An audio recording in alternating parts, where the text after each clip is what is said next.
안녕하십니까. 방금 소개받은 박현서입니다. 오늘 이 컨퍼런스를 공동 주최하는 AICG 아시아 지배구조연구소 소장을 최근에 맡게 되었습니다. 사실 저희가 이 컨퍼런스 준비할 때 저희 원래 소장님이 장하성 교수님이셨는데 청와대로 불려가시는 바람에 급하게 제가 자리를 맡게 되었고요. 오늘 사실 환영사를 하셨으면 하는 간절한 마음이 계셨는데 일정상 참석을 못하게 됐습니다. 그래서 아쉬운 마음을 같이 전합니다. 제가 오늘 말씀드릴 주제는 우리나라 기업 지배구조에 관한 부분이고요. 사실 우리나라 기업의 유형이 두 가지가 있습니다. 소위 지배주주가 존재하는 가족 경영 형태 또는 우리 학술적으로는 소유 구조가 집중되어 있는 그러한 기업들 군이 있고요. 그 다음에 지배주주가 존재하지 않는 기업, 소위 전문가 경영 또는 소유가 분산된 그러한 지배구조를 가진 기업들이 있습니다. 근데 제가 오늘 말씀드릴 부분은 전자 첫 번째 소위 지배주주가 존재하는 컨트롤링 패밀리가 있는 그러한 경우에 대해서 말씀을 드리고요. 사실 제가 말씀드리지 않을 전문가 경영의 기업에 있어서도 상당한 여러 다양한 형태의 지배구조 문제가 있지만 오늘의 주제를 첫 번째로 한정됨을 먼저 말씀드리면서 진행을 하겠습니다. 사실 우리나라 기업이 국가 경제 발전에 기여한 것은 이루 말할 수가 없습니다. 1945년 해방 이후 오늘날에 이르기까지 그 가난했던 나라가 지금만큼 우리가 경제 수준을 달성하는 데는 아마도 가장 중요한 기여를 한 것이 우리나라 기업들이라고 생각하고, 그 중에서도 소위 재벌이라고 불리는 일반적으로 기업 집단이라고 부르는 비즈니스 그룹의 역할이 매우 중요하였습니다. 이들의 특징을 보면 창업자가 너무도 열심히 일을 하고 그 결과적으로 이제 기업이 성장하고 성장하는 가운데 또 다양한 사업으로 다각화를 하면서 사업의 위험을 분산시키는 아주 합리적인 선택을 하였고요. 무엇보다도 이러한 기업 집단에 관한 연구들이 많이 있는데 그 내부에서 수직 계열화 등등을 통해서 이 생산 과정을 굉장히 효율화하고 또 내부 자본 시장, 즉 혹시 한 계열사가 잠시 자본 조달에 어려움을 겪을 경우 다른 계열사가 자본을 좀 공급해 줄 수 있는 그런 시장, 특히 이러한 시장은 외부의 자본시장, 금융기관의 역할이나 주식시장의 역할이 아직 미흡할 때 굉장히 좋은 긍정적 역할을 한 그런 시장이었고요. 또 프로덕트 마켓도 형성될 수 있죠. 방금 말씀드린 수직 계열화 등등이 그러한 것이고요.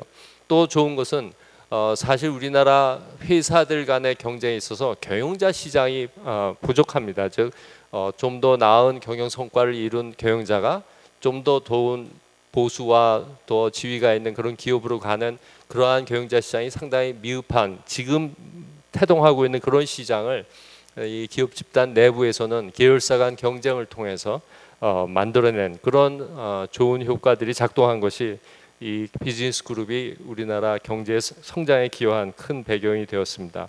특히 금융기관으로부터 정부의 여러 가지 간접적인 지원 또는 지급보증, 상호 지급보증 등을 통해서 저리 자본을 조달하고 함으로써 높은 부채, 흔히 이제 자본 비용이 부채가 훨씬 싸다고 얘기하는데 그런 낮은 자본 비용을 이용한 높은 부채 구조로 사업을 진행할 수 있었던 것이고요. 정부 차원에서는 통화 가치를, 원화 가치를 좀 떨어뜨려줘서 수출 에 도움이 되게 한다거나 여러 가지 전기, 수도 요금과 같은 공공 서비스 요금을 낮춰준다거나 또는 외국의 기업이 국내 시장에 진출하는 것을 막아줌으로써 자국의 수요를 받쳐준다거나 또는 회사가 망할 때라도 여러 가지 형태로 자금 지원을 해서 일종의 국가가 기업의 위험을 부담해주는, 또는 흔히 말하는 too big to fail, 거대한 기업은 망하지 않는다는 그러한 정부의 차원의 보호 아래서 성장을 또 해온 것도 사실입니다. 그러다가 1990년대 이후 이러한 모델에 약간의 문제가 생기기 시작합니다. 소위 말하는 당시 98년 아시아 위기, 97년 아시아 위기 때 우리가 대표적으로 들었던 이야기가 소위 크로닉 캐피탈리즘이라고 하는 연고 자본주의, 소위 끼리끼리 하는 그런 형태의 자본주의죠. 능력보다는 나하고 어떤 혈연 또는 지연 또는 학연 등의 연고를 갖고 또는 어떤 정치적 자금을 공급함으로써 정치적인 유대를 갖고 회사를 꾸려나가는 것이 주요한 어떠면 사업 모델이 되었고요. 그러다 보니까 경제력 집중의 문제가 이 재벌을 중심으로 발생하였고 그 와중에 소위 빈부격차 문제가 심해지는 어떤 경제적인 형평성 문제가 대두되고 그에 따라서 차츰 우리 사회에 이러한 구조에 대한 불만이 증가하기 시작하였고 그것이 최종적으로 터진 것이 아시아 위기이고 아시아 위기가 경제 위기가 우리나라 경제에 미치는 뭐 다양한 이슈가 있었습니다만 우리가 이러한 아시아 경제 위기에 직접 노출된 한 원인으로서 주요한 원인으로서 바로 기업 지배구조 문제, corporate governance 문제가 이때부터 본격적으로 논의되게 됩니다. 우리가 흔히 기업 지배구조를 얘기하면 두 가지 키워드를 말을 하게 됩니다. 하나는 소위 말하는 투명성, transparency이고요. 또 하나는 책임성, accountability. 이 두 가지고 좀 이따 설명드릴 제가 우리나라 기업의 지배구조는 바로 이러한 transparency와 accountability를 어떻게 구축할 수 있는가에 대한 장치들을 바로 corporate governance라고 우리가 얘기할 수 있습니다. 이러한 투명성과 책임성의 부족으로 우리나라의 주가는 흔히 코리아 디스카운트라고 하는 현상으로서 여타 경쟁국의 뭐 OECD 국가뿐만 아니라 아시아의 여러 국가에 비해서도 한 20에서 40% 정도까지 할인이 발생하는 저평가되는 현상이 계속 일어나왔습니다. 결국 정부로서는 우리나라 기업들이 갖고 있는 기업 지배구조 문제를 개선하기 위해서 여러 가지 다양한 제도를 또는 규제를 도입하게 됩니다. 여기 간략하게 설명드리면 우리나라 기업 지배구조 역사상 아니면 주식회사 제도 역사상 처음으로 사회이사 제도라는 것을 도입합니다. 이에 대한 이름은 상당히 많이 있는데요. Independent Director, 독립적인 이사 또는 Non-Executive, 상임이사가 아닌 비상임이사, 또 일부에서는 외부 사회이사라는 표현으로 Outside Director라는 말도 여러 가지 혼용된 의미가 있습니다만 그 주된 목적은 이제까지 우리나라 주식회사의 이사회는 다 상임이사, 내부자의 내부 경영자들로 구성이 되어 있었고 이는 주식회사에서 이사회가 갖는 가장 중요한 기능인 이 경영에 대한 감시를 주주를 외부 투자자를 대신해서 이 경영자를 감시해야 하는 기능을 완전히 결여한 그러한 구조였고 순전히 경영 의사결정만을 하는 그런 구조였던 이 사회가 근본적으로 바뀌게 된 제 생각에 아마도 우리나라 기업 지배구조 역사상 가장 중요한 제도적 변화였고요.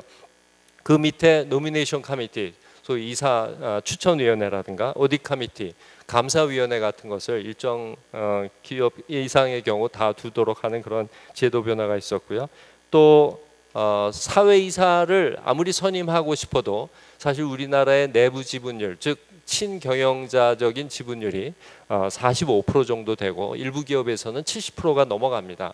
그런 경우에 아무리 외부 주주가 이 경영진을 감시하기 위한 사회이사를 선임하고 싶어도 할 수 없는 그런 제도적 한계를 극복하기 위해서 소위 집중 투표제, cumulative voting이라는 것을 상법상 도입하였지만 기업들의 강한 반발로 인해서 기업이 정관에서 주총 승인 사항으로 이 집중 투표제를 도입하지 않아도 되는 옵트아웃, 빠져나갈 수 있는 옵션을 제공하였습니다. 나중에 통계를 보여드리겠지만 우리나라 기업의 한 6% 정도, 그것도 오너가 있는 그런 가족경영 기업은 제가 이해하는 한 거의 도입한 사례가 없고 아주 극소수고 대부분이 은행이나 포스코나 또는 KT 같은 소위 민영화된 그리고 소유 집중이 안 돼 있는 그런 전문 경영자 기업들만이 이 제도를 도입하고 있습니다. 사실 그런 점에서는 이 제도 자체가 현재 거의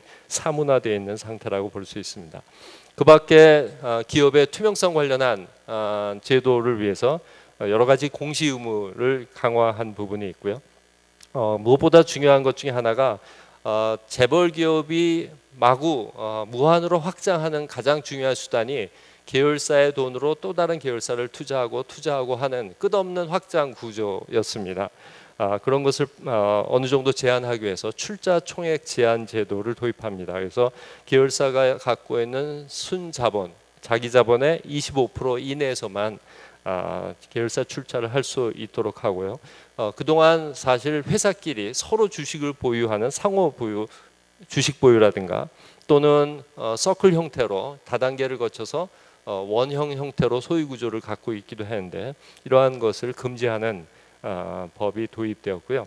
99년에는 우리나라에도 최초로 한국 기업 지배구조 모범 규준이라는 것이 도입되었습니다. 나중에 설명 또 드리겠지만 내부자가 어카운터빌리티가 굉장히 중요하다고 그러는데 이 중에 가장 중요한 것 중에 이를 위반하는 것이 바로 자기 이익을 추구하는 것이고요. 이런 것이 흔히 이제 트랜스퍼런시, 투명성이 없을 때 일어나게 됩니다. 재밌게도 우리나라에는 자기 거래가 굉장히 많습니다. 소위 일감 몰아주기라고 하는 것이고 우리 학술적으로는 RPT, Related Party Transaction, 관계자 거래라고 불리우는 것입니다. 그래서 우리나라 재벌 기업은 이러한 관계자 거래가 상당히 많이 있고 이에 대해서 100억 이상의 거래에 대해서는 이사회가 승인을 하도록 하는 그런 제도를 또 도입하고요. 그 밖에 여러 가지 자산이나 뭐 등등의 회사가 갖고 있는 여러 자산을 싸게 팔거나 또는 주식을 싸게 팔거나 하는 여러 가지 거래를 통해서 특정한 주주가 혜택을 보는 것에 대해서 좀 더 엄격한 규제를 하기 시작했고요. 또 상호 지급 보증을 금하는 것도 도입되었습니다. 재미있는 것은 우리나라가 90년대 초반까지도 외국인 투자자에 대한 투자 제한이 있었습니다. 97년까지가 최대 14%였었는데 98년부터 기간 산업 등의 예외를 제외하고는 전면 자본시장 개방이 이루어지게 됨으로써 좀 더 경영자를 규율할 수 있는 외부 주주의 기반을 확대한 그런 조치를 취했고요. 또 우리나라의 특징 중에 하나는 설사 경영을 못하는 무능한 또는 비도덕한 행위를 하는 그런 경영자라 하더라도 그 경영권을 아무도 넘볼 수가 없었습니다. 이걸 소위 우리가 인트렌치먼트, 경영의 고착화 현상이라고 하는데 이런 것을 좀 막기 위해서 테이크오버, 즉 경영권 이수를 좀 더 쉽게 하기 위한 조치로서 과거에는 일정 지분 이상을 사게 될 경우 모든 주주의 지분을 다 사도록 하는 그러한 의무 공개 매수 제도가 있었습니다. 그러한 의무 공개 매수가 경영권 인수를 좀 너무 어렵게 한다. 즉 많은 지분을 사야 되는 자본 조달상의 부담이 있기 때문에 그것을 줄여주기 위해서 의무 공개 매수 제도를 폐지합니다. 그래서 오늘날까지 경영권을 예를 들어서 20% 지분으로 갖고 있는 기존 주주의 지분 20%만 사면 그 인수자도 새로이 경영권을 가진 지배주주로 경영을 할 수가 있습니다. 또한 우리나라 기업 지배 구조가 아까 말씀드린 대로 피라미드 구조 또는 순환 출자 구조 같이 굉장히 복잡한 구조였었는데 이를 단순화하기 위해서 지주회사 제도를 99년에 도입하게 됩니다. 그 밖에 지배주주의 여러 가지 법적 책임을 강화하기 시작하였고요.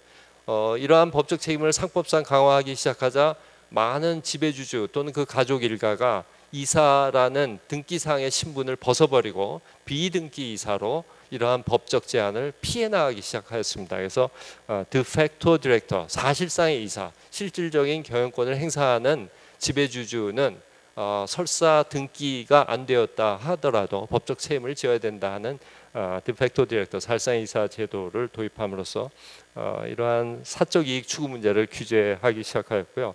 그 밖에 그 아래 표에 있듯이 소수 주주권을 상당 부분 보다 쉽게 사용할 수 있도록 소수 주주권 행사의 최소 요건을 더 완화하게 됩니다. 낮춰주게 됩니다.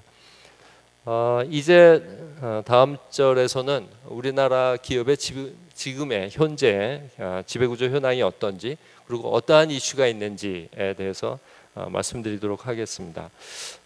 우리나라 기업 지배구조의 저희가 보기에 가장 중요한 특징 중에 하나는 지배주주가 있다는 것입니다. 물론 우리가 흔히 corporate governance, 지배구조를 얘기할 때 오너십, 소유구조를 포함하지 않은 작은 의미의 지배구조를 얘기하기도 하지만 우리가 보다 넓은 의미의 지배구조를 얘기할 때는 그 오너십 스트럭처, 소유구조까지를 같이 얘기하게 됩니다. 왜냐하면 이 소유구조야말로 지배구조에 가장 중요한 영향을 미치고 그러한 요소로 작동을 하고 있기 때문이죠.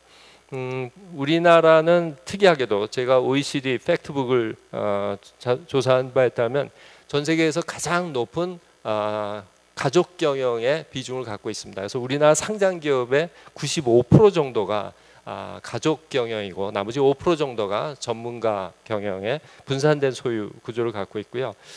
소위 영미법 국가, 커먼로 국가에서는 이 비율이 굉장히 낮습니다. 그래서 UK가 10%, 캐나다 25%, 미국이 한 30% 내외 정도. 다음에 유럽 대륙 국가는 상대적으로 높습니다. 시빌로라고 하는 성문법 국가는 어찌 보면 우리하고 굉장히 유사한 여러 가지 사회 문화 또는 조직의 형태 등등을 갖고 있는 현상이 나타나는데요. 유럽 국가의 경우는 약 70% 가까운 가족 경영의 비율을 보이고 있다라고 또 다른 자료에서 말하고 있습니다. 가족 경영의 장점은 아주 뚜렷합니다. 책임 경영이 된다는 것이죠. 그 안에 어떠한 일이 기업 안에서 일어나는지에 대해서 그것을 묻는 존재로서 이 지배주주가 있기 때문에 그 사람의 눈치를 보고 감시하에서 열심히 일하는 그런 장점이 있고, 무엇보다도 이러한 지배주주는 자기 주식을 단기간 내에 팔 의향이 없고 심지어는 다음 세대까지도 넘겨주려는 의도를 갖고 있기 때문에 굉장히 장기적 관점에서 기업을 경영한다는 것입니다. 반면에 이러한 경영자가 아무도 견제할 수 없게 될 때 소위 말하는 경영의 고착화 현상, 참호 현상이라고 우리가 번역하는데 인트렌치먼트가 일어나고 그 사람이 설사 무능하다 하더라도 그러한 기업이 그냥 계속 유지되는 지배구조를 갖게 되고요. 특히 이들이 사적 이익을 추구하는 그런 현상을 보일 때 아까 말씀드린 일감 몰아주기 등등이 대표적인데요. 아무도 감히 그것을 견제할 수 없는 그러한 힘과 권한, 두려운 존재가 되게 됩니다. 그런 것들이 이제 단점으로 지적이 되죠. 잠깐 그 배경을 보면 우리나라 아마도 이는 뭐 유교적 전통 또는 농업 사회가 갖는 폐쇄적 특성 등등으로 인해서 타인에 대한 신뢰가 굉장히 부족한 사회라는, 트러스트가 부족한 사회라는 평을 이런저런 교과서 서적에서 받고 있는데요. 그러다 보니까 가족 이외에 다른 사람에 대한 신뢰가 부족하고, 예를 들면 우리나라가 기업이 같이 성장하면서 많은 사업 기회가 정부가 나눠주는 소위 라이센스를 누가 따는가에 따라서 굉장히 사업 발전의 기회가 됐습니다. 그런데 그러한 라이센스를 정부 관료가 나눠주는데 그들에게 대한 여러 가지 로비 같은 것은 상당한 비자금 등을 요구하고, 그러한 과정에서의 여러 가지 불법적인 일들을 쉽게 그나마 할 수 있는 것, 믿을 수 있는 존재 가족이었다라는 등등의 이야기가 있고요. 이러한 가족 경영이 만약 불법적인 행위를 했을 때 소위 사법제도 등에 의해서 처벌을 받는다면 그러한 관행이 좀 소유를 좀 지분을 팔고 떠났을 텐데 그렇지 않죠. 예를 들어서 우리나라는 전 세계 OECD 국가 중 몇 안 되는 예외적인 예로 설사 불법적인 일을 해서 실형을 살고 몇 년씩 감옥을 갔다 오더라도 전혀 그 직위에서 떨어지지 않습니다. 심지어는 감옥에 있는 동안에도 임금이 지급되는 그러한 구조로 우리나라 지배구조가 운영되고 있는 것도 가족 경영이 계속 유지될 수 있는 배경이고요. 국가 차원에서 제도적으로 가족 경영을 지지해오던 시절도 있었습니다. 1996년까지는 대주주 이외의 외부 주주는 10% 이상 지분을 살 수 없는, 아주 이거는 굉장히 강력한 경영권 보호 장치였었고요.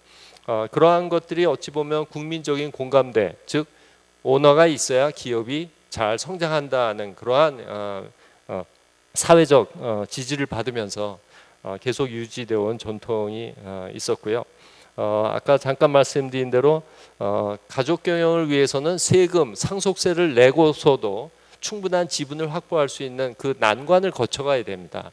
그것을 피해갈 수 있는, 이 상속세를 피해갈 수 있는 방법으로서 상당한 일감 몰아주기 또는 주식과 같은 그 주식 지분이 있는 유가증권의 저가 매수, 아주 싼 가격을 매수할 수 있는 방법 등을 통해서 이러한 상속세를 피해갈 수 있었고요. 아까 말씀드린 대로 이러한 기업을 규율하는 소위 M&A 시장은 거의 발전되어오지 않았습니다. 물론 이러한 가족경영에 대해서 규제가 있습니다. 예를 들어서 감사위원은 회사 경영을 감시하는 역할을 하기 때문에 상임감사 또는 감사위원회 선임에 있어서는 3% 지분만 가족이 행사할 수 있도록 하는 그런 특이한 법이 도입되게 되었고요. 회사의 사업 기회를 뺏는다거나 아까 말씀드린 일감 몰아주기는 상당 부분 원래 그 상장 기업이 갖고 있었던 사업 기회를 일부 특정 가족에게 나눠주는 그런 형태로 진행이 되는데, 또는 자기 거래, 회사와의 거래를 금지한 상법상의 거래를 상당 부분 위반하는 그런 형태인데, 사실 원론적으로는 상법상에서 이런 것들을 다 금하고 있습니다.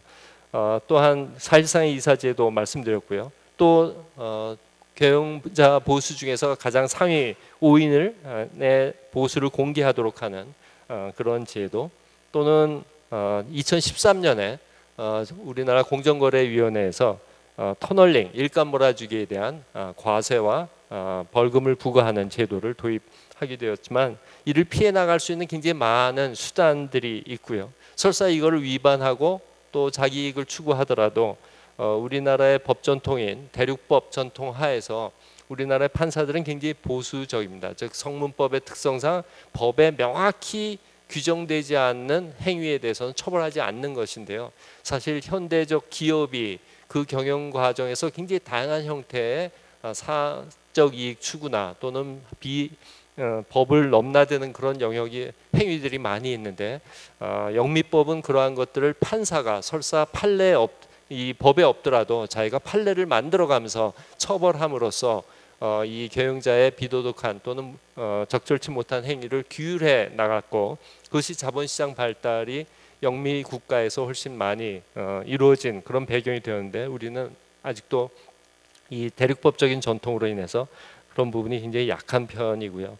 또 외부 주주가 자기 주주권에 대해서 갖는 의식, 자기 주주권을 어떻게 사용해야 될지에 대해서도 굉장히 그 인식도가 낮은 문제, 무엇보다도 가장 중요한 경영 감시 장치인 이사회의 사회이사들이 경영진에게 일종의 캡처된, 포획된 그런 현상들이 나타납니다. 기본적으로 우리나라의 사회이사들을 뽑을 때 경영진이 보통 리스트를 만들고, 설사 이사추천위원회가 다수 사회이사로 구성되어 있다 하더라도 그 리스트에 기초해서 사회이사를 만들어 갑니다. 그것은 어떤 의미를 갖느냐면, 설사 굉장히 자기 인테그리티가 있고 독립성을 가진 그런 사회이사가 들어온다 하더라도 다음번에 내 임기가 만료가 되고 연임을 하게 될 때 이 경영진의 눈치를 보지 않을 수가 없죠. 이 사람들이 내 이름을 리스트에 넣어주냐 마느냐를 고민하게 되는 것이 인간적 고민이고, 결국은 그런 것이 이들이 평소 이사회 안건이 왔을 때 발언을 하는데 상당한 영향을 미치고 있다고 보고 있습니다. 두 번째로 바로 조금 전에 그 패밀리 경영과 관련된 부분인데, 사실 아까 말씀드린 대로 오너가 존재한다는 것은 굉장히 강력한 장점을 갖고 있고, 저도 지배구조의 가장 중요한 것은 오너십이 높은 지배주주가 있어야 된다는 것인데, 안타깝게도 우리나라 재벌의 오너십 스트럭처, 소유구조는 소위 말하는 디스패러티, 괴리도가 굉장히 큰 부분입니다. 흔히 경영을 한다는 것은 두 가지, 주식을 갖는다는 것은 두 가지 권리가 있습니다. 하나는 배당권을 받을 권리인데, 그거는 정확히 자기가 갖고 있는 지분에 비례합니다. 또 하나의 권리는 경영을 하는 권리입니다. 근데 이건 지분과 비례하지 않을 때가 많습니다. 예를 들어서 우리나라 재벌은 평균 3.5에서 4% 내외의 지분을 갖고 있습니다, 가족이. 하지만 계열사 지분이 40%가 넘거든요. 결국은 계열사 지분을 합한 45에서 50% 정도 되는 지분을 갖고 경영권을 방어하고 행사하게 된다는 것이죠. 그래서 이 자기가 직접 갖고 있는 지분과 실제로 우호적인 지분 간의 차이, 이거를 우리가 디스패러티, 괴리도라고 표현하는데, 제가 아는 한 OECD 국가 중에서는 이 괴리도가 우리나라가 가장 큰 국가입니다. 이에 관해서는 그야말로 많은 논문이 있고, 여기 와 계시는 우리 랜달 모 교수님도 이 분야의 전문가이신데 그에 따르면 이 하이 디스패러티야말로 이해상충 문제 또는 이 오너 경영이 갖는 가장 큰 약점의 주된 원인이다. 왜냐? 내 경제적 그 리스크는 거의 갖지 않는 반면에 내가 행사하는 권한은 굉장히 크기 때문에 회사 가치가 상승하는 것보다 그 회사 가치를 빼먹었을 때 내 경제적 손실에 득실에 오히려 더 유리한 결과가 발생할 수도 있다는 것입니다. 그러한 것들이 이제 우리나라의 일감몰아주의가 일어나는 가장 중요한 배경입니다. 100억 원어치 특정인에게 혜택을 주면 내 지분이 5%이면 내 손실은 5억이지만 그 특정인이 자기 아들이면 95억에 패밀리 입장에서는 혜택을 보는 그러한 거래가 빈번히 일어나게 된다는 것입니다. 여기 몇 가지 그 사익 추구의 유형을 말씀드리고 있습니다. 예를 들어서 일감 몰아주기, 소위 RPT라고 하는 것, 또는 유가증권을 매우 싼 가격에 살 수 있는 권리를 아들들 등에게 친인척에게 주는 것, 또는 능력이 검증되지 않거나 전혀 일을 하지 않는데도 등기이사나 또는 경영진의 자리를 주고 높은 임금을 주는 것. 저희 연구에 따르면 같은 일을 해도 가족인 경우에는 더 보수가 높다는 그런 연구 결과들이 있습니다. 또는 최근에 많이 이용되는 방법 중에 하나가 계열사 간 M&A를 하는 것입니다. 바로 재작년에 있었던 삼성물산과 제일모직 합병, 현재 우리 사회를 흔들고 정권 교체에 큰 역할을 하게 된 이 사태도 바로 상대적으로 오은화의 지분이 많은 회사와 오은화 지분이 적은 회사 간의 합병에 있어서 그 합병 비율이 부당하다는 논쟁이 지금 법에서의 판단을 기다리고 있는데요. 이러한 문제들이 바로 이제 가족이 자기 이익을 추구하는 주된 수단으로 사용되고 있고요. 그러다 보니까 이것은 바로 승계 문제하고 연결되어 있습니다. 설사 내 아들이 능력이 뭐 그렇게 뛰어나 보이지 않아도 어차피 지분율은 한 3, 4%, 2, 3%밖에 안 돼서 그 지분은 더군다나 팔지도 않을 주식이기 때문에 가격이 떨어져도 큰 상관은 없습니다. 즉 망하지만 않으면 내가 경영권을 행사하는 게 중요하거든요. 그래서 그러한 능력이 검증되지 않은 자손에게 경영권을 계속 넘겨줌으로써 경제적인 이득의 손실은 적으면서 일감 몰아주기 등과 같은 사적 이익은 굉장히 큰 금액이 되는 그 자료는 좀 이따 다시 보여드리겠습니다. 그런 구조하에서는 무조건 가족 승계가 최선의 전략으로 남게 됩니다.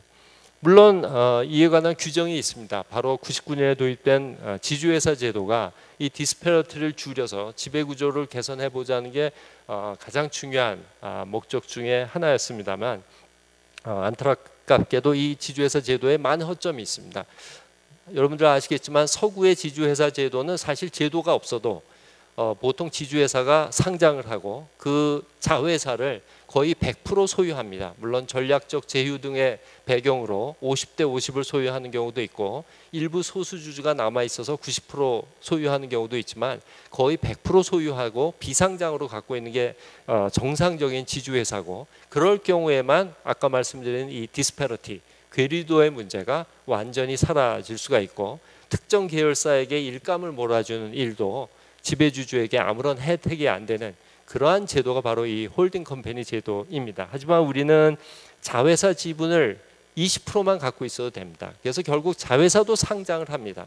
그럼 모회사인 지주회사도 상장을 하고 자회사도 상장을 하면 이 두 회사의 주주 구성이 다르고 이 두 회사 간의 거래가 일어날 때 소위 말하는 터널링, 소위 이해상충의 문제 등등이 근본적으로 남아 있게 되는 것이 우리의 지주회사 제도입니다.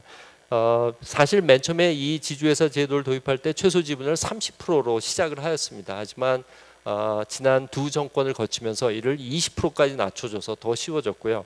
비상장 회사의 경우는 40%만 가져야 되는 그런 어찌 보면 지주회사 제도를 통해서 아까 말씀드린 괴리도를 줄이고 소유 구조의 투명성을 높이려는 시도를 하였지만 사실상 그 문제가 전혀 해결되지 않은 형태로 되고요. 오히려 일부 회사의 경우는 멀쩡한 회사를 둘로 쪼개는 사실 여러분도 아시겠지만 한 회사일 때는 오너와 소수주 간의 이해상충 문제가 없습니다. 하지만 둘로 쪼개져서 거래를 시작하는 순간 지주회사와 자회사, 모회사와 자회사 간의 거래가 시작된 순간 한쪽에 많은 지분을 갖고 있는 가족이 다른 상장의 소수주 지분이 많은 회사로부터 자본을 또는 여러 가지 거래를 일감을 또는 자산을 싸게 사는 등등의 온갖 일들이 일어나게 돼서 오히려 지배구조가 악화되는 것이 홀딩 컴퍼니 제도로 지금 악용이 되고 있습니다.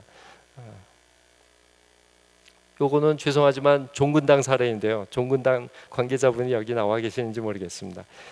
최대 주주가 20%의 지분을 갖고 있는 회사가 있었는데 경영권 방어에 좀 불안을 느낄 수 있는 지분이라고 볼 수 있습니다. 이때 두 회사를 인적 분할을 합니다. 인적 분할이란 두 분할된 회사의 주주 구성이 하나도 변화가 없습니다. 그래서 겉으로 보기에는 이해상충이 전혀 없고 누구도 손해보지 않는 거래로 됩니다. 근데 그 다음 단계가 문제입니다. 즉 종군당 이 자회사의 지분과 모회사가 될 종군당 홀딩스의 지분을 주식 교환하는 제안을 하게 됩니다. 재미있는 것은 최대 주주 가족만 주식 교환에 응해서 자기가 원래 갖고 있던 종군당의 20% 지분을 모두 종군당 홀딩스 지분으로 바꾸고 나머지 소액 주주들은 아무도 주식 교환을 하지 않는 것이 관례입니다. 만약 나머지 소액 주주도 모두 홀딩스 주식으로 주식 교환에 참여한다면 이 지주회사 전환의 트릭은 어떻게 보면 전략은 완전히 실패하는 꼴이 되는 것인데 왜 그런가 저희가 좀 조사를 해봤더니 이 주식 교환 전에 종군당 자회사에 관한 많은 좋은 공시가 나옵니다. 그리고 종군당 자회사 주가가 막 오릅니다. 그러면 그 소액 주주들이 굳이 아무것도 갖고 있지 않고 지분밖에 갖고 있지 않은 홀딩스 주식으로 바꿀 이유가 없다라고 생각을 하는 것이죠. 그래서 소위 말하는 그냥 현재 지분을 그대로 갖고 있고요. 반면에 종군당 자회사 주가가 많이 오르니까 지주회사의 지분을 인수하는데 상당히 유리한 조건이 됩니다. 주식 교환 비율이 종군당 주주에게 유리해지는 것이죠. 바로 그때 이 종군당의 지배주주 가족은 자기의 지분을 모두 홀딩스 지분으로 교환하는 그런 과정을 거칩니다. 그래서 상대적으로 많은 지분을 종군당 홀딩스에 대해서 갖게 되는 그런 구조고요. 재밌는 것은 일단 이러한 주식 교환이 완료되고 지배주주 가족은 모두 지주회사 지분만 갖게 되면 다음과 같은 일들이 발생합니다. 그 자회사에 대해서 브랜드 네임을 사용한 수수료를 받게 됩니다. 여태껏 종군당이라는 회사 이름을 평생 써온 이 회사가 갑자기 자회사가 됐다는 이유로 모회사에 그 브랜드 피를 내야 되는 그런 구조.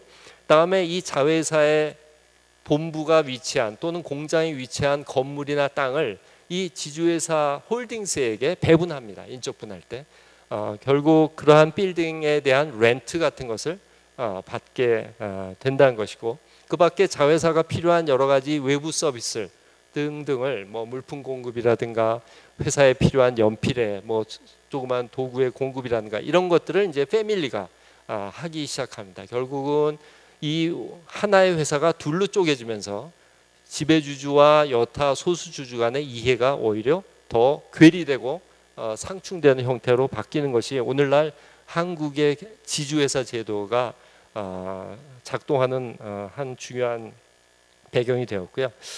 이러한 점을 뭐 저희 학자들이나 많은 사람들이 다 알고 있고, 지주회사 제도를 고치라는 많은 요구가 예를 들어서 이 일을 주관하는 공정거래위원회에 제기되고 있는 그런 상황입니다. 아까 말씀드린 대로 세 번째 특징은 이사회가 감시 기능이 약하다는 것입니다. 제가 마지막으로 잡아본 통계에 따르면 우리나라 상장 기업의 이사회의 39%가 사회 이사이지만 소위 말하는 모범 기준상에서 권고하는 50%에는 미달을 한 상태고요. 일부 대기업 그리고 전문 경영자 기업에 있어서는 한 이 비율이 70% 정도까지 올라가 있습니다. 문제는 이 사회이사의 지명을 또는 그 후보 리스트를 바로 이제 내부자가 하고 있다는 것입니다. 저도 여러 군데 사회이사를 해보고 이에 관련해서 많은 요구를 하고 있지만 회사의 후보 리스트를 사회이사가 직접 준비하는 예를 거의 보지 못하였습니다. 그럴 경우에 이제 사회이사가 된 사람은 나의 뭐 얼마 안 되는 또는 누구는 굉장히 많다고 하는 이 월급과 연봉을 이사로서의 연봉을 계속 유지하는 그 기본적인 경제적인 욕구와 어떻게 하면 내가 이 이사로서의 선관 의무, fiduciary duty를 충실히 하게 할 수 있을까의 이 두 가지 이슈 중에 갈등을 하는 일들이 자주 일어나고요. 또 하나 우리나라 이사회 특징은 보통 외국에서 선진국에서는 이사회의 대부분이 경영자들입니다. 심지어는 경쟁자 기업의 경영자가 이사회에 들어와 있는 경우도 있습니다. 반면에 우리는 죄송하지만 교수 비중이 한때는 가장 높았고요. 지금은 교수 비중이 내려간 대신 누가 대체하냐면 관료 출신들 또는 국세청 출신 또는 검사, 변호사 또는 판사 출신들이 많이 합니다. 결국은 이사회가 일종의 두 가지 기능을 하는데 하나는 어드바이저리 자문 역할, 또 하나는 마니터링 감시 역할을 하는데 어드바이저리 역할에 보다 충실한 그런 구조이고 최근에 신문에도 언론에도 보도됐습니다만 언론인의 비중이 굉장히 높습니다. 그들이 나중에 말씀 또 드리겠지만 여러 가지 언론사로서 기업에 미치는 영향력이 상당하기 때문에 전화 한 통 걸면 사회이사 자리를 나중에 또 할 수 있는 그런 기회 등이 우리 이사회의 굉장히 특이한 구조라고 말씀드리고요. 이사회 반대율이 거의 없습니다. 물론 저도 사회이사 하면서 사전에 보고받고 반대할 사항을 다 반대하고 그것이 다 코어디네이트 된 후에 이사회 안건이 올라오기 때문에 끝까지 반대할 경우가 거의 없는 것이 이해는 되긴 합니다. 그런 점에서 반대율이 낮다고 무조건 문제가 있다고 하지 않는데 재미있는 연구 하나는 KDI의 키멜리라는 분들이 한 것인데 만약 반대를 하게 되면 그 다음에 연임될 확률이 거의 없습니다. 그래서 결국은 경영진이 이들을 무력화할 수 있는 힘을 갖고 있기 때문에 섣불리 이사회에서 반대되는 또는 평소에 경영자를 귀찮게 하는 질문을 섣불리 하기는 힘들다라는 것이고요. 뭐 최소 이사수를 두어야 된다든가 이사의 선관 의무가 있다든가 같은 여러 가지 관련 법과 규정들이 있고 무조건 의무적으로 두어야 하는 여러 가지 하부위원회들이 있습니다. 그럼에도 불구하고 그들이 일부 기업에는 제가 굉장히 잘 작동하는 예를 알고 있습니다. 하지만 우리나라 전체 약 2,000개가 넘는 상장 기업에 이러한 위원회들이 또는 이사회가 과연 제대로 된 견제 기능을 하는가에 대해서는 굉장히 의구심이 있고요. 그 밖에 이사가 자기의 선관 의무를 다 하지 못했을 때 외국에서는 선진국 예를 들면 미국 같은 나라가 가장 발달되어 있는 제도인데 주주소송 제도를 통해서 그 이사의 책임을 묻습니다. 그런데 우리나라는 이러한 이사에 대한 주주소송 또는 경영진에 대한 주주소송이 잘 작동하지 않고 있는데 그 부분은 좀 이따 다시 말씀드리도록 하겠습니다. 방금 말씀드린 제도적으로 상법상 이 fiduciary duty가 흔히 충실 의무와 주의 의무 두 가지로 구성이 되는데 우리나라에서는 충실 의무는 적용되지 않는다라는 학술적 논란이 있습니다. 결국 굳이 이 주주를 위해서 열심히 자기 이익을 추구하지 않고 주주 이익만을 위해서 열심히 해야 되는가에 대한 법적 논란이 있고요. 심지어는 그 충실 의무가 회사에 대해서만 있다. 이게 그 유명한 에버랜드의 그 전환사채 사건이었는데 에버랜드의 주식을 전환사채를 매우 싼 가격에 특정인에게 팔게 되었는데 그때 아무리 싸게 팔아도 회사로 현금이 들어오기 때문에 회사의 자본 건전성이 좋아졌다는 논리로 이 판사께서 충실 의무를 fiduciary 의무를 위반하지 않았다라는 말이 됩니다. 하지만 만약 이때 충실 의무, 로열티에 대한 명확한 근거를 적용할 수 있었다면 그러한 행위로 인해서 다른 주주들이 손해를 본 것이거든요. 그러한 것에 판례상 또는 우리나라 사법 절차상 상당한 약점이 있다라고 말씀드리고요. 또 하나 우리나라는 민사 구제가 굉장히 작동하지 않습니다. 조금 전에 말씀드린 주주소송 또는 집단소송 같은 것이 굉장히 승소 가능성도 낮고 또 그 절차상 비용이 많이 들기 때문에 섣불리 그러한 절차를 하지 못하고요. 반면에 이러한 민사 구제가 약하다 보니까 대부분의 경영자의 부당한 행위를 형법으로, 형사적으로, 그래서 검찰이 항상 나서게 됩니다. 이 부분은 기업들이 항상 불만을 갖고 있고, 우리나라도 이러한 부분에 대해서 소위 경영 책임에 대한 판단을 불법 행위로까지 몰고 가는 이런 부분을, 소위 배임의 문제를 좀 완화시켜 달라라는 많은 주장이 있고, 저도 그 부분에 상당히 동의를 합니다. 하지만 배임을 형사적으로 접근하지 않고 민사적으로 접근할 수 있다는 전제 조건이 돼야 되는데, 우리는 아직까지는 그러한 제도 또는 사회적 기반은 마련되어 있지 않다. 그 주된 이유가, 민사 소송을 해보면, 저도 주변에 그런 일들을 겪으면서 또 다른 분들을 도와주면서 알게 된 사실들인데요. 예를 들면 회사 내부에서 특정인에게 혜택을 주는 일감 몰아주기를 했다. 증명이 거의 불가능합니다. 그 회사 내부에 적정 가격으로 거래가 이루어지는지를 알 수 있는 증거 자료들이 있는데 거기에 접근할 수가 없습니다. 그것에 접근할 수 있도록 허용해 주는 제도가 바로 디스커버리, 증거 개시 제도라는 것인데, 우리나라는 증거 개시 제도가 아직 전혀 거의 사용되지 않고 있고요. 그리고 이러한 불법 행위를 입증할 책임이 주로 외부주주, 소수주주인 원고에게 있습니다. 그래서 이러한 증빙에 있어서의 어려움 때문에 소송에서 이기기가 거의 불가능하고요.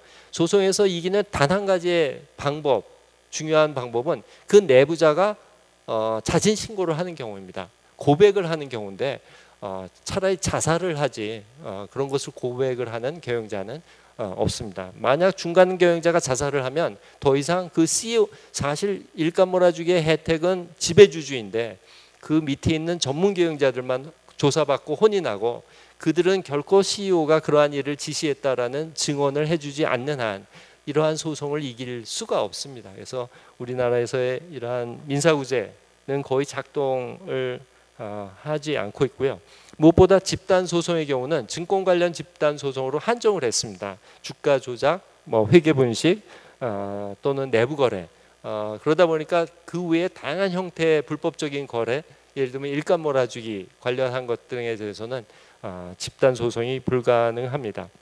그 위에 말씀드렸던 주주 대표 소송은 승소를 해도 주주가 한 푼도 가져가지 못합니다. 모든 그 벌금이나 이런 것들은 회사에 속하여지게 되는 것이죠. 그렇기 때문에 경제적으로 소송을 할 이유가 별로 없습니다. 반면에 집단 소송은 누구라도 승소를 하면 그 혜택이 이 소송자에게, 원고에게 돌아가기 때문에 그러한 소송을 할 유인이 충분히 있는데 거의 일어나지 않고 있다는 게 저희가 갖고 있는 제도적 배경입니다. 그 밖에 감시 역할을 해야 될 주요한 투자자, 주주로서 사실은 기관 투자자가 있습니다. 외국에서도 보면 소액 주주는 워낙 작은 금액을 투자하기 때문에 자기 시간과 노력을 들여서 회사 경영을 올바르게 하려는 일에 나서지 않습니다. 그럴 경제적 유인이 또는 능력이 없는 것이죠. 반면에 기업의 경영에 대한 주된 감시 기능은 소위 말하는 이제 기관 투자자, 최근 들어서는 사모펀드, 심지어 헤지펀드와 같은 소위 셰어홀더 액티비스트들이 이러한 감시 역할을 하게 됩니다. 우리나라의 기관 투자자는 안타깝게도 아직까지는 모두 소위 말하는 월스트리트 룰, 즉 회사 경영이 마음에 안 들어 그냥 그러면 팔고 떠난다 하는 과거의 관행을 그대로 유지하고 있고요. 여기에는 약간의 배경이 있습니다. 우리나라의 기관 투자자는 세 부류로 나뉩니다. 첫째 부류는 산업자본 소속입니다. 그러면 내가 감히 우리 모 회사에 대해서, 또는 혹시 예를 들어서 내가 삼성 자산운용인데 현대차의 주주 문제에 대해서 문제 제기할 수 있을까? 없습니다. 일종의 암묵적 담합이 있기 때문에 서로는 봐주는 그런 상태고요. 그 다음에 두 번째 그룹으로 독립적인 금융기관들이 있습니다. 예를 들면 미래에셋, 그들은 아무 산업자본에 속하지 않지만 안타깝게도 그들은 이 기업들과 많은 비즈니스 거래를 합니다. 유가증권 발행을 도와주거나 또는 그 기업의 퇴직연금을 운용하는 그런 비즈니스들이 있죠. 그런 가운데 그 기업의 주총 가서 반대를 한다? 너희 오너가 왜 그런 행동을 했냐라고 문제 제기를 한다? 그거는 상상도 할 수 없는 일입니다. 마지막으로 남은 우리나라 기관 투자자가 바로 국민연금과 같은 연기금입니다. 근데 아시겠지만 연기금은 그 자체의 지배구조 문제가 있습니다. 굉장히 소극적으로 이 지배구조, 주주권 행사에 대해서 그동안 접근을 해오고 있고, 안타깝게도 재작년에 있었던 그 삼성 물산 제일모직 합병 때는 삼성의 영향하에 주주권을 행사했다는 그러한 판단을 받고 그 경영진이 일부 유죄 판결을 받은 그런 사태가 있었습니다. 즉 국민연금은 언제라도 외부자에 의해서 휘둘릴 수 있는, 주로 그것은 아마도 뭐 정부 또는 정치인 쪽일 것이고 그들에게 영향을 행사할 수 있는, 또 기업에 의해서도 영향을 받을 수 있는 그러한 자신의 지배구조 문제 때문에 이러한 주주권 행사 또는 투자 대상 기업의 경영 감시에 있어서 굉장히 소극적인 태도를 그동안 가져왔다는 한계가 있습니다. 이러한 결과는 주총에서의 반대, 투표 의결권 행사의 반대표 비율을 내서 나타나는데, 과거에는 이게 1% 이하였는데 최근 들어서 한 1.5, 1.7, 1.8 매년 조금씩 올라가고 있습니다. 재밌는 것은 평균은 그렇고요. 외국인 투자자는 대략 8% 정도 주총 안건에 반대하고 있고요. 국민연금은 한때는 14%, 15%, 뭐 매년 10% 이상 반대를 하고 있습니다. 그래서 국민연금이 그나마 기관 투자자 중에서는, 그리고 연기금 중에서는 가장 적극적으로 주주권 행사 중에서 가장 소극적 형태인 의결권 행사를 내부에 팀을 두고 하고 있고요. 그나마 이렇게 주총에서 반대를 합니다만, 안타깝게도 국민연금 혼자 갖고 있는 지분율은 많은 경우에 10% 내외, 그리고 주로 대기업에 집중돼 있고 대부분 혼자 이러한 반대를 합니다. 그러면 아까 말씀드린 대로 내부 지분율이 45에서 50%이고, 그리고 소수 주주가 약간 지원해주고, 그리고 영향력을 미칠 수 있는 자산운용사 등과 같은 여타 이 산업자본의 영향력 하에 있는 기관 투자자가 찬성해 주는 한 주총에서 누구도 경영진이 제안한 사항을 반대하여 그것을 통과시킬 수 있는 그런 사례는 나타나지 않고 있습니다. 그래서 앞으로 이 기관 투자자들의 경영 감시 기능 강화가 굉장히 중요한 부분이 되고, 그 부분은 이제 나중에 제도 개선 방향 부분에서 잠깐 말씀드리도록 하겠습니다. 다음에 회사 경영의 어찌 보면 가장 공식적인 감시 장치가 주주총회입니다. 주주총회는 이사 선임으로부터 시작해서 배당, 감사 선임 등과 같은 주요한 의사결정을 하는 조직이 되고요. 하지만 이러한 주주총회가 우리나라는 굉장히 형식화됐다, 무력화됐다라는 표현을 합니다. 제도적으로 보면 우리나라는 전 세계에서 OECD 국가 중에서 가장 짧은 2주 전 통지 소집 통지를 하게 돼 있습니다. 사실 여러분들 혹시 주식 투자해 보시면 알겠지만, 특히 기관 투자자나 외국인 투자자 입장에서는 2주 전에 통지를 받으면 그 안건을 분석하고 그것에 대해서 찬반의 판단을 하기에 굉장히 급한 시간입니다. 보통 기관 투자자가 적게는 한 100개, 많게는 한 5, 600개까지. 제가 전임 원장으로 있었던 한국기업지배구조원이 한국거래소 산하의 기관인데, 바로 이 의결권 분석 서비스를 국내 기관 투자자에게 제공했고, 그 첫 번째 고객이 바로 국민연금이었는데, 약 600개사의 주총 안건을 분석을 해야 됩니다. 그러면 수천 건이거든요, 분석해야 될 안건이. 그것을 불과 몇 주 동안에 3월 달 중에 모두 해야 되는, 그때는 거의 20몇 명의 연구원이 모두 달려들어서 안건 분석을 했던 기억들이 납니다. 그러한 집중된 주총이 일어나는 하나의 주된 배경이 바로 이 2주 전 통보가 되고요. 주총의 평균 소요 시간에 어떤 자료에서 나왔는데 약 30분 내외로 굉장히 형식적으로 망치를 두드리고 지나간다는 것이고요.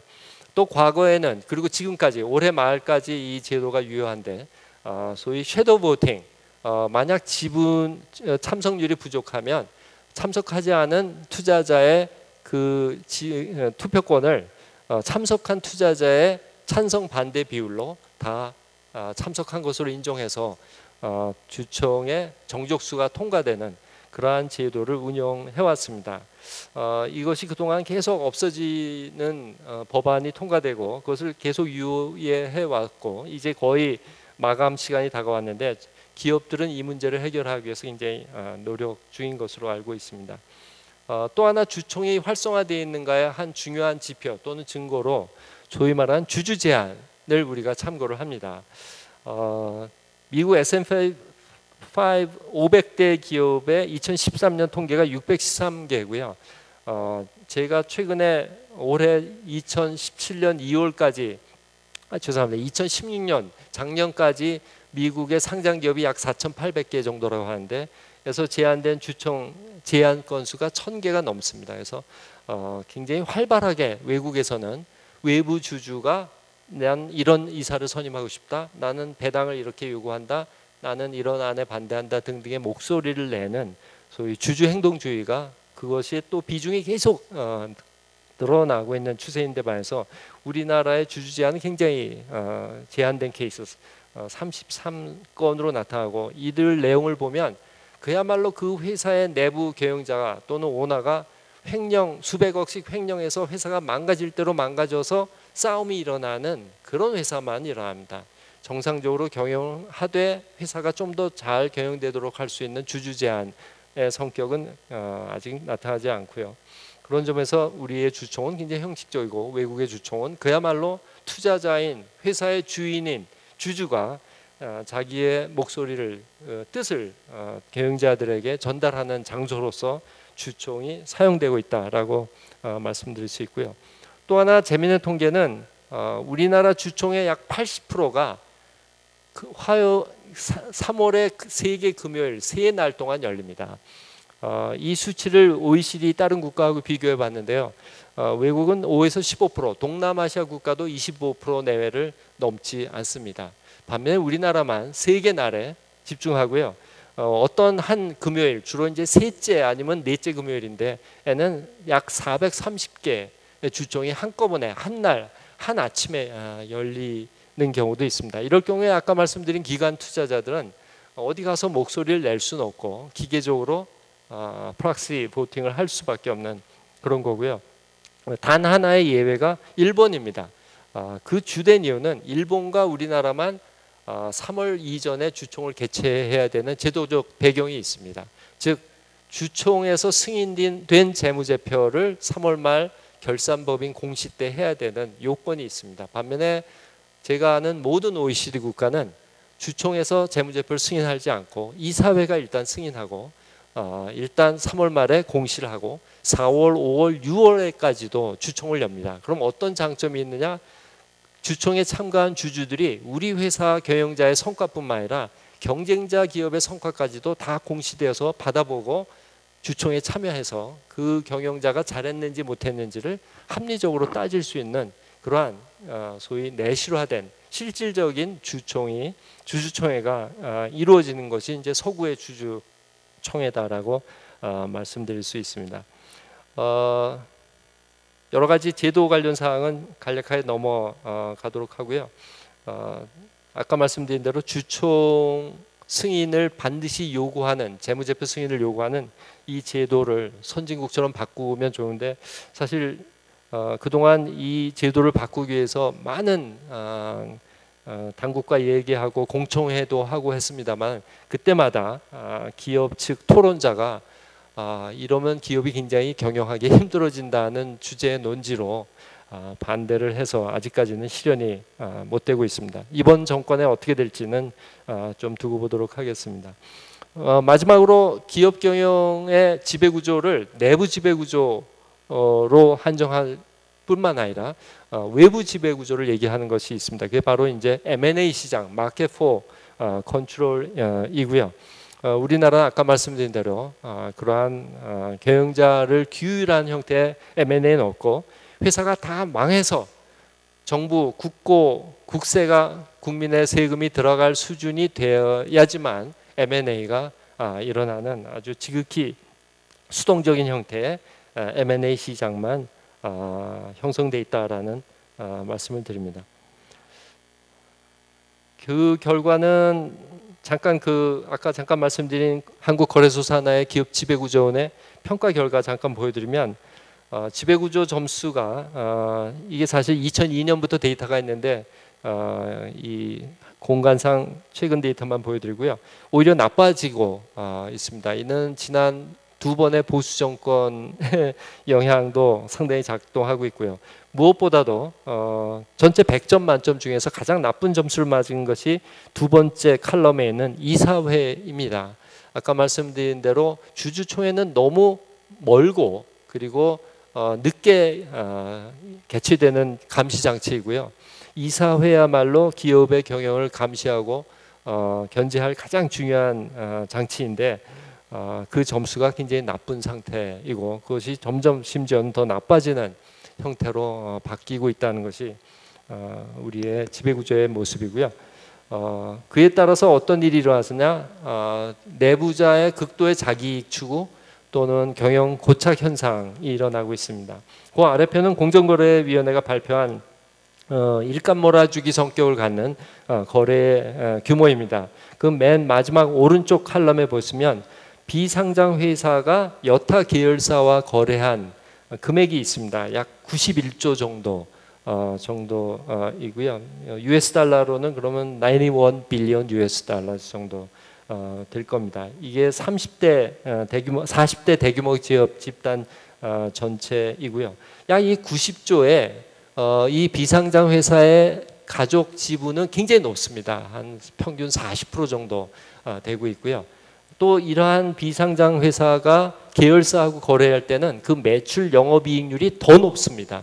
그리고 가족 지분율이 높을수록 그 매출 순이익률이 더 높습니다. 아주 굉장히 흥미있는 결과들이죠. 그래서 대충 저희가 매출 순이익률을 일반 기업의 경우 5% 정도 잡는데 이 경우는 한 8%, 9%까지 가서 그 세 개의 수치를 곱해 보시면 40대 기업 집단의 가족들이 매년 가져가는 순이익의 규모가 있습니다. 흔히 서구에서는 일감 몰아주기가 거의 불가능합니다. 뭐 일부 국가만 빼놓고는. 왜냐? 아까 말씀드린 주주 소송이 일어납니다. 왜 특정인에게 혜택이 되는 거래를 그들에게 허용했느냐라고 해서 이사회와 경영진에 대해서 외부 주주가 소송을 하고 그 소송에 거의 승리를 합니다. 그리고 그 입증 책임, 즉 내가 특혜보지 않았다라는 입증 책임이 그 가족에게 있습니다. 그것은 증명하기 굉장히 어려운 일이거든요. 반면에 입증 책임을 우리는 외부 주주인 원고가 갖습니다. 그것도 증명하기 어려운 일이거든요. 빼먹었다는 걸 증명하기는 굉장히 외부 주주에서 힘들고요. 반면에 내부자가 일감 몰아주기를 통해서 내가 혜택 본 게 없다라고 증명하기도 어려운 일입니다. 근데 서구는 특히 영미국가, 미국은 후자의 제도를 택함으로써 일감 몰아주기 같은 것을 상상도 할 수 없는 것이 바로 이 지배구조, 일감 몰아주기와 같은 사익 추구를 막는 가장 중요한 배경이 되고 있습니다. 그래서 공정거래위원회가 이를 막기 위해서 굉장히 노력하고 있습니다. 예를 들면 매출액의 30%를 넘으면 과세하고 뭐 벌금을 내기 시작하겠다. 또는 오너 가족이 30% 이상 가진 회사에 대해서 이 제도를 적용하겠다 하는데 약간 방향이 틀립니다. 아까 말씀드린 대로 오너의 지분율이 낮은 것이 모든 이해상충의 배경입니다. 만약 오너가 100% 갖고 있다면 회사 돈을 빼먹든 안 빼먹든 누구도 상관하지 않고 지배구조 문제가 없습니다. 근데 우리나라 오너는 불과 2, 3% 갖고 있는 것이고 오히려 지분율을 높이는 게 중요한데 지분율을 더 낮추라고 하고 많은 기업들이 이 30% 이상에 해당되는 걸 피해가기 위해서 29.999%로 지분율을 낮춰서 이 일감 몰아주기 과세를 또는 벌금을 피해가는 묘수를 지금 숨바꼭질 하듯이 벌이고 있는 상태입니다. 다음 그림은 그 X축이 오나 가족 지분입니다. 보시다시피 100% 소유할 경우 가장 일감 몰아주기 비중이 높고요. 이 자료는 공정거래위원회가 자기네가 도입한 과징금 제도가 효과를 발휘한다라고 보여주기 위해서 있는 건데요. 보시다시피 2012년 이후 13년, 14년으로 가면서 일감 몰아주기 의존도가 굉장히 계열사 간 거래 비중이 굉장히 낮아지고 있습니다. 다음 그림은 더 재밌는 건데요. 이 그림은 가족 전체 지분에 관해서 본 거고요. 요거는 오나 회장님 빼고 지금 살아계신 가장 높은 CEO, 체어맨을 빼고 나머지 가족 지분의 경우입니다. 보시다시피 일감 몰아주기 의존도가 훨씬 높습니다. 그래서 이 통계에서 보여주는 굉장히 중요한 시사점은 승계를 위해서 일감 몰아주기를 하고 있다라는 것입니다. 어떤 점에서는 굉장히 안타까운 부분이 있습니다. 왜? 사실 가족이 계속 경영에 대한 감시 주체로 남는다는 것은 굉장히 좋은 지배구조의 한 요건입니다. 저도 지배구조를 연구하는 입장에서 지분을 많이 갖는 집중 소유 구조가 좋다라는 것에 절대 동의를 하는 것이죠. 하지만 안타깝게도 그러한 가족 지분을 유지하기 위해서 이 세금이 거의 50% 가까이 되거든요. 내외가 되는 상속세를 피하기 위해서 최대한 일감 몰아주기로 스스로 돈을 번 것처럼 모양을 만들고 있고, 그 가운데 소수 주주의 가치를 빼가는 그러한 행위가 소위 터널링이 일어나고 있다는 것이죠. 그래서 이 부분을 우리가 이 악순환의 고리를 어떻게든 해결해야 되는 이슈가 현재 남아 있습니다. 다음 사례는 아주 고전적이고 유명한 사례고 경제개혁연대에서 만들어준 사례죠. 삼성그룹의 사례이고요. 처음에 60억의 재산을 상속받은 증여받은 그 이재용 부회장이 세금을 내고 난 후 16억의 세금을 냈습니다. 1.6빌리언에. 그리고 오늘날 약 8조 원의 자산을 가지게 되는 과정에서 그 어떤 식으로 이제 회사 간의 거래 또는 비상장 회사에게 일감 몰아주기를 하고, 그 비상장 회사가 충분히 커진 후 상장을 하는 이러한 여러 가지 방법들이 사용됐는가를 아주 명확하게 보여주는 자료인데, 자료로 가름하도록 하겠습니다. 최근에 가장 많이 쓰이는 것이 아까 잠깐 말씀드린 계열사 간 합병입니다. 우리나라의 합병은 M&A는 특이하게도 80에서 90%가 계열사 간 합병입니다. 아까 말씀드린 대로 결코 자기하고 관계없는 회사의 주식을 사는 일은 그거는 감히 할 수 없는, 어찌 보면 암묵적인 담합이 있는 그런 M&A 시장이고요. 근데 이 그림은 뭐냐면 합병을 계열사 간에 하게 되면 반드시 그 중에는 오나 지분이 높은 회사가 있고 한 회사는 낮은 회사가 있습니다. 그래서 파란 그림은 오나 지분이 높은 회사들의 평균 주가 수익률을 보여주는 것이고요. 빨간 줄은 오나 지분이 낮은 회사의 주가 지분율을 주가 상승률을 보여주고 있는 것입니다. 누적입니다. 그래서 cumulative abnormal return인데요. 재미있게는 일반 독립적인 기업 간 합병일 때는 이런 현상이 나타나지 않습니다. 심지어는 독립적인 기업 간 합병에는 이러한 합병에 따른 공시 효과가 합병이라는 사건일 주변에서 며칠 동안만 일어납니다. 근데 계열사 간 합병에서는 특이하게도 제가 마이너스 90일, 즉 이사회가 합병 결의를 하기 90일 전부터, 영업일로 90일 전부터 주가를 따라가 보면 이미 90일 전부터 이러한 뚜렷한 패턴의 차이가 보입니다.